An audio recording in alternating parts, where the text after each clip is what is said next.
कारण तुम्ही आपल्या भारत जोडो यात्रेची सांगता महाराष्ट्रामध्ये आणि मुंबईमध्ये करत आहात. आणि जसं आता पवार साहेब म्हणाले, हीच ती मुंबई आहे ज्या मुंबईतून महात्मा गांधीजींनी 42 साली इंग्रजांना चले जाओ सांगितलं होतं. आज जी काही हुकुमशाही दिल्लीमध्ये आपल्याला लोकशाही मारण्यासाठी टपलेली आहे, तिला तडीपार करण्यासाठी आपण शिवाजी पार्क निवडलं. त्याच्याबद्दल मी तुम्हाला खास धन्यवाद देतो. खरं पाहिलं तर हा एक फुगा आहे, भाजपा एक फुगा आहे. आणि मला वाईट एका गोष्टीचं वाटतं की या फुग्यामध्ये हवा भरण्याचं काम आम्हीच केलं होतं.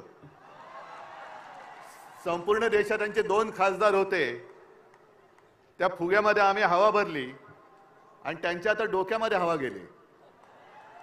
काय त्यांची स्वप्न. मला सुद्धा विचारतात तुमच्या किती सीट्स येतील. त्यांना विचारलं ते म्हणतात 400 पार. काय फर्निचरचं दुकान आहे काय? खुर्च्या बनवताय म्हणजे काय 400 पार म्हणजे काय फर्निचरचं दुकान काढताय? पण ही लढाई तुम्ही पाहिलं असाल, आज देशभरातून सगळ्या राज्यातून महत्त्वाचे नेते इथे आलेत. आणि आपल्याला असं वाटत असेल की ही परिस्थिती केवळ महाराष्ट्रामध्ये आहे. तसं नाहीये. काश्मीर पासून कन्याकुमारी पर्यंत ही परिस्थिती सगळी सारखीच आहे. ज्या वेळेला मला आठवतंय की आपण पहिल्या प्रथम ही इंडिया आघाडीची बैठक घेतली, तेव्हा मोदीजींनी सांगितलं होतं ही विरोधी पक्षांची बैठक आहे. आम्ही विरोधी आहोत, जरूर आहोत, पण आम्ही विरोधी आहोत ते हुकुमशहाच्या विरुद्ध आहोत. आम्ही हुकुमशाहीशी विरुद्ध आहोत.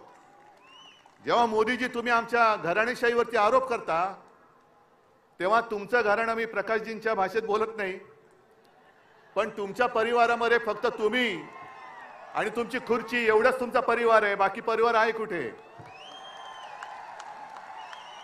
आणि ही जी आपण लढाई लढतोय ती लोकशाही वाचवण्याची आहे, संविधान वाचवण्याची आहे.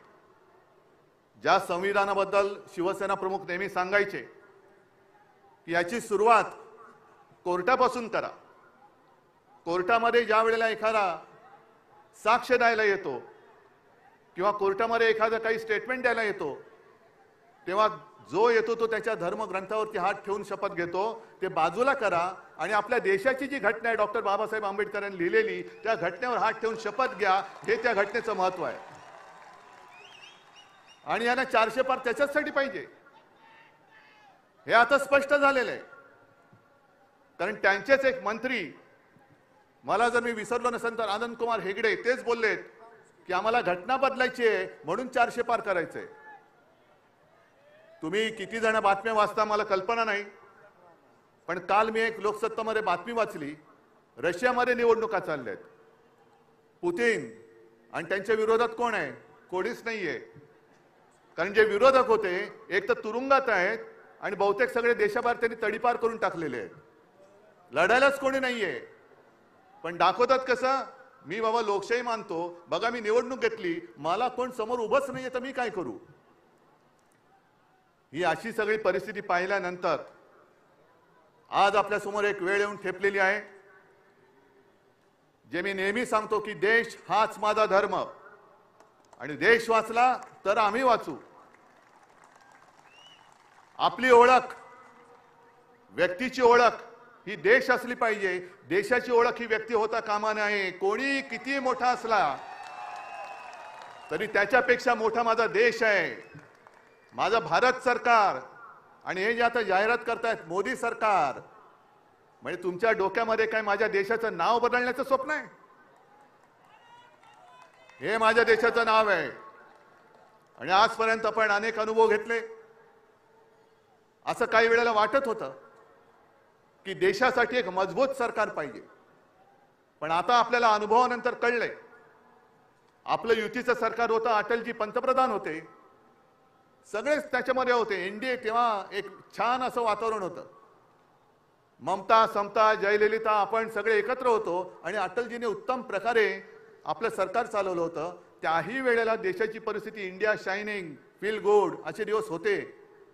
मग नरसिंहरावजी आले, त्यांनी चांगलं सरकार चालवलं. मनमोहनजी आले, त्यांनी चांगलं सरकार चालवलं. आणि आता हे जे आलेत, 14 पासून एका पक्षाचं सरकार आहे, 14 नंतर 19, 19 नंतर 24, आणि आता ते सांगतात की विरोधी पक्ष 29 मध्ये अडकलाय. पण मी 2047 ची गोष्ट करतोय. पट्टा घेऊन येत नाही. आणि या देशाच्या जनतेसमोर हुकुमशाही किती मोठा असला तरी ज्या वेळेला सगळे लोक एकवटतात तेव्हा हुकुमशहाचा अंत होतो. आजच वेळ आलेली आहे. आणि हा शिवछत्रपतींचा महाराष्ट्र आहे. आपला जो इतिहास आहे, आपला इतिहास हा तोडाफोडा आणि राज्य करा असा जर का असेल, तर जो आपल्यामध्ये फूट पाडतोय त्याला तोडा फोडा आणि त्याच्या छाताडावरती राज्य करा हे दाखवून देण्याची वेळ आलेली आहे. आणि जसं तेजस्वीजी तुम्ही एक नारा दिला, तसा मी पण एक नारा हल्ली देतोय सगळीकडे. कारण ते जे म्हणतात आपकी बार, मी म्हणतो आपकी बार भाजपा. आणि त्याची सुरुवात ही आजपासून झालेली आहे. आणि मला खात्री आहे, शिवतीर्थावरून जेव्हा रणशिंग फुंकलं जातं, हातामध्ये मशाल घेऊन रणशिंग आपल्याला महाराष्ट्रामध्ये फुकायचं आहे. आणि मुंबईतून एखादी गोष्ट जेव्हा बोलली जाते तेव्हा संपूर्ण देश त्या रस्त्यावरून चालतो, त्या वाटेवरून चालतो. म्हणून आपल्या लोकशाही रक्षणाची आजपासून ही लढाई सुरू होते. मी त्या हुकुमशहांना सांगतोय, तुम्हाला असं वाटत असेल की ज्यांना ज्यांना घाबरवून तुम्ही तुमच्या पक्षात घेताय ते म्हणजे देशाची जनता नाही, देशाची जनता ही माझ्या समोर बसलेली आहे आणि आमच्या सोबत आहे. आणि तुम्ही किती अत्याचार करण्याचा प्रयत्न करा, तुम्हाला तोडून मोडून टाकल्याशिवाय राहणार नाही, ही शपथ घेऊन आम्ही मैदानात उतरलेलो आहोत. आणि एकच नारा परत घेऊन, अबकी बार भाजपा तडीपार, गावागावात जा आणि ह्या हुकुमशाही राजवटीचा अंत करा, एवढीच एक विनंती करतो आणि आपली रजा घेतो. जय हिंद, जय महाराष्ट्र.